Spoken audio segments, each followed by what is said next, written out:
Hello, everybody, and welcome to the Politics Lab on YouTube. My name is Bill Muck. I'm a professor of political science at North Central College, and I'm joined, as always, by my colleague and best friend, Dr. Phil Barker, who's a professor of political science at Keene State College. Hey, Phil. Hey, Bill. How's it going? Well, I guess we're moving towards impeachment again. Sounds like it. The democracy has sustained itself for a few more days, which is good. The president is off Twitter. And as of today, Monday, the Democrats are moving towards, have introduced a resolution for impeachment, which you were saying is going to come up on Wednesday for a vote. Yeah. We should talk about that. Yeah. Go. Well, I mean, we were talking about what we should cover on if we're going to spend five. There's so much stuff to talk about, but we should focus in on this, I guess. So yeah, I mean, it sounds like the Democrats in the House are going to tomorrow vote on a resolution calling on Pence to invoke the 25th, and if that doesn't happen, then they're going to vote on Wednesday on this article of impeachment. You and I texted some this weekend about like how this should be done. Should this be done quickly? Should it be something that we take our time and actually get all the details and understand everything? Should there be big hearings so that the American public is made aware of this? And I kind of went back and forth, but I keep coming around to it. It should be done fast. It should have been done already. Like I'll be interested to hear what you think, but they should have on Wednesday night, when they voted to certify the election, they should have just stayed in session and done it then. I know that, quick is problematic for a variety of different reasons, but this is not like any other normal political, problem. This is a president, a group of people who attacked the Capitol, trying to prevent the peaceful transition of power. It should be done immediately. And I know that Democrats get in their head about the political feasibility and about, Republicans and Mitch McConnell's not going to let it come for a vote until. Put that on them. That's not on the Democrats. The Democrats should draft the article of impeachment. They should vote on it and make the Republicans not do it. Make the Republicans, even if they delay, eventually have to actually make a statement about whether they think the president should be impeached or not. What do you think? Yeah, I like you. I've kind of been jumping back and forth on it. This morning, there was an editorial in the Washington Post saying that censure was the option, right? Because you could 25th Amendment, you can impeach, or you could just censure, where you'd probably get a wide bipartisan support for that. But it's basically just like a condemnation. But I read that and I thought that's the right thing to do. You get everybody on board, you do it quickly, and you move on. And then I read another article where a conservative was saying, we need to think about what really happened here. Like, he incited a mob to attack the Capitol. That is a historic event, and impeachment is in order. And I was like, yeah, that's right. We should do that.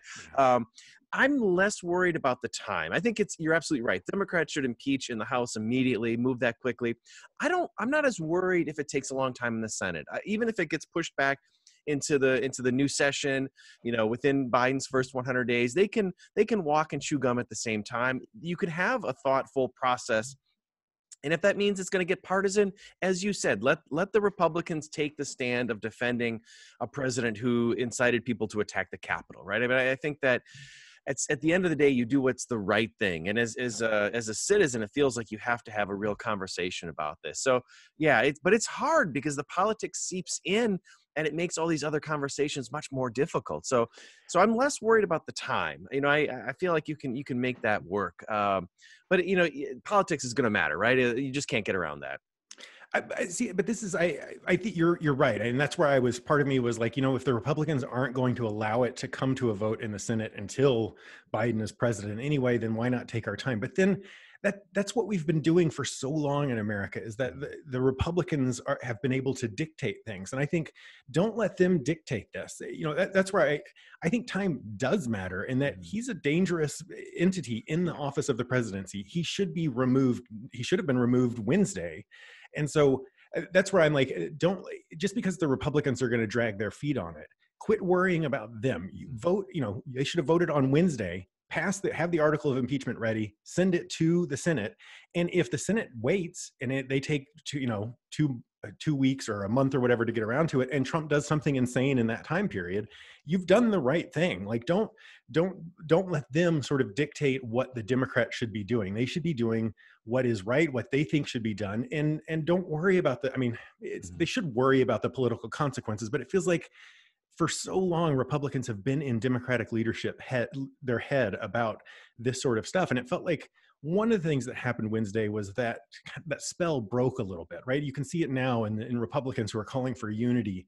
And whereas Democrats, I think, would be sort of, tiptoeing around that, they're just, no, we're not, that's dumb. We're not going to, you don't get to dictate how we, unify after this. And so it feels like that's changed some, but then the way they're handling this, the sort of slow pace, and I don't know. I still, if it were up to me, they would have voted and then if Republicans in the Senate don't want to do anything with it, then it is on them. Well, you raise an important point. There's a couple of reasons for doing this. One is the moral condemnation to say that this shouldn't happen. But the other one you raise is he's still president. He still has his finger on the nuclear button. It was Tom Nichols. We were sharing his article the other day. You sent that to me, and that was a great point. He's talking about, the Cuban Missile Crisis, 13 days. That's essentially what we're living through right now, where he has all of this power, and he shouldn't, right?